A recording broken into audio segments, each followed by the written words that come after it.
Good morning, empowered yoga teachers. Welcome to today's episode of Yin is Your Friend.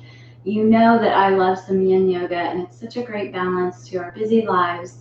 Today is one of my all-time favorite postures, period, in yoga, but especially in Yin yoga. You may know it as cobbler and Baddha Konasana in regular yoga, but here we call it butterfly.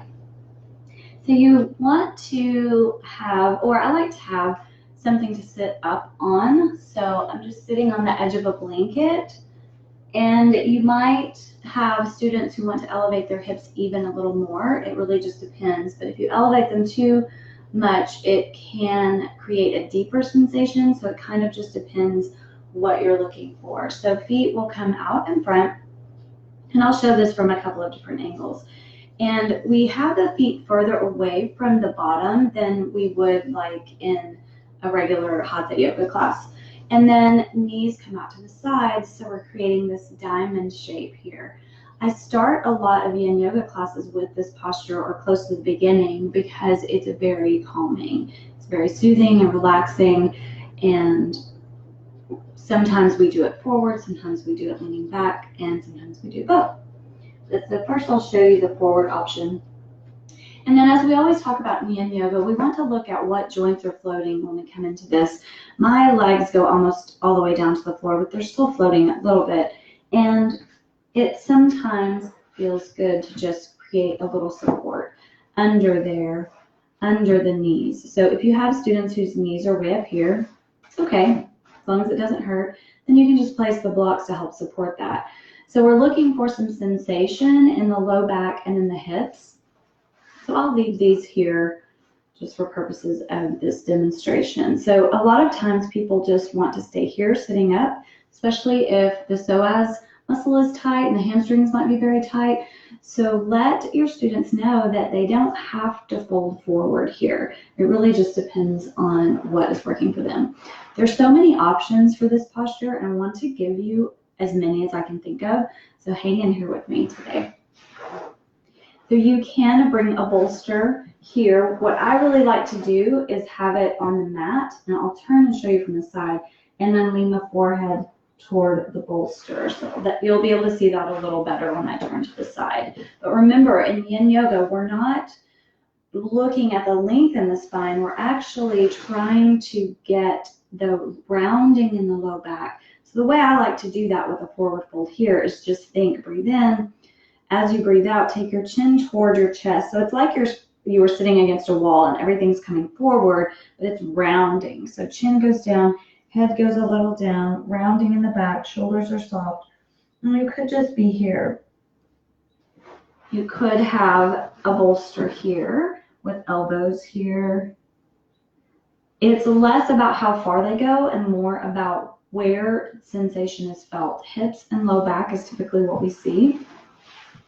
Another way to set this up with support for the knees is to take a blanket and kind of make like a tootsie roll with it and just place it over the feet and then under the calves. You could even make that longer. You could do it on the longer edge and pull it all the way through. And then again, can be just rounding forward here. So let me show you from the side what this looks like.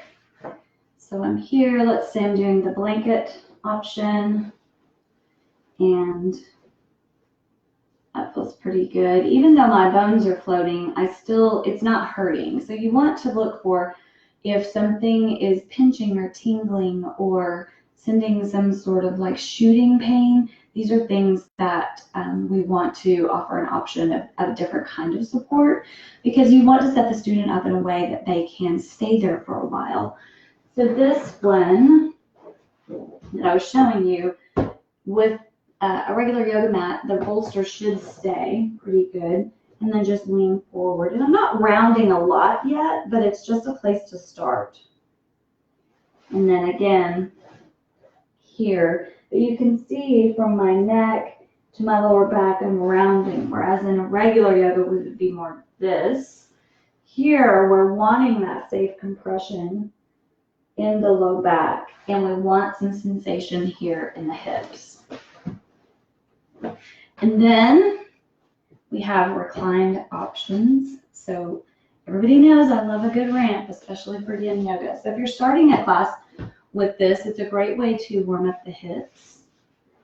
And then you just lean back. And if you watch the prenatal yoga videos that I do for Mama Nurture, many of these are similar or the same options that we do there, because we do really like butterfly for prenatal yoga because of the massage around the joints for the hips and everything that's going on there. So this is pretty heavenly. I start a lot of classes this way. And other things that you could do here, students will experience this differently in their hips depending on whether they're leaning forward or back. So for me today, I've been moving and my hips are pretty sore. So this actually feels better for me to have this support today. So you could almost, if you start like this, you could almost set this up just more in a restorative way, not so much worried about getting into that deep tissue. And in yin yoga, we're looking at the tissue around, the soft tissue around the joints. So the fascia, the connective tissue. And we're wanting to, if that tissue is healthy, that tissue needs to be healthy for us to be able to work it in this way and it be safe. Then we're looking for that place where somebody can feel something. So it's this sensation, like something's going on there. It's almost, it doesn't hurt, but it's a little nagging. And you've heard me say a million times, if you practice yin yoga with me, feel, still, stay. So you want to feel something, little sensation, something going on, something working, and get really still, as still as you can, and stay for a while. So feel, still, stay. Feel free to use that in your classes. The other thing I would say here is you could do this at the wall. And I don't have a great option at the wall here in my new office to show you like I did before, but I actually will just use the window. So you can lean just like you would for legs up the wall, and then bend the knees, feet on the wall, and then knees can come apart, and you can be here. This is actually nice because I have the window ledge to hold my feet. And then the feet can slide down. Now this looks more like a regular cobbler setup at the wall, but you can put a block here, or maybe even a bolster or a couple of blocks to keep the heels away.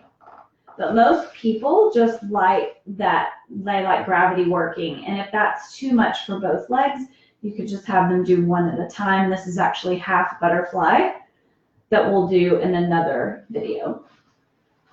So this has been Butterfly Pose with your second episode of Yin as Your Friend in Yoga Teaching Tutorials. Let me see who is here.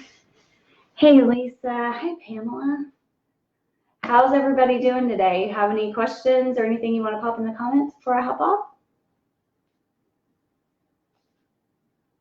It is great to see you all, and I will be back next Monday with another Yin Yoga teaching tutorial. Have a great one.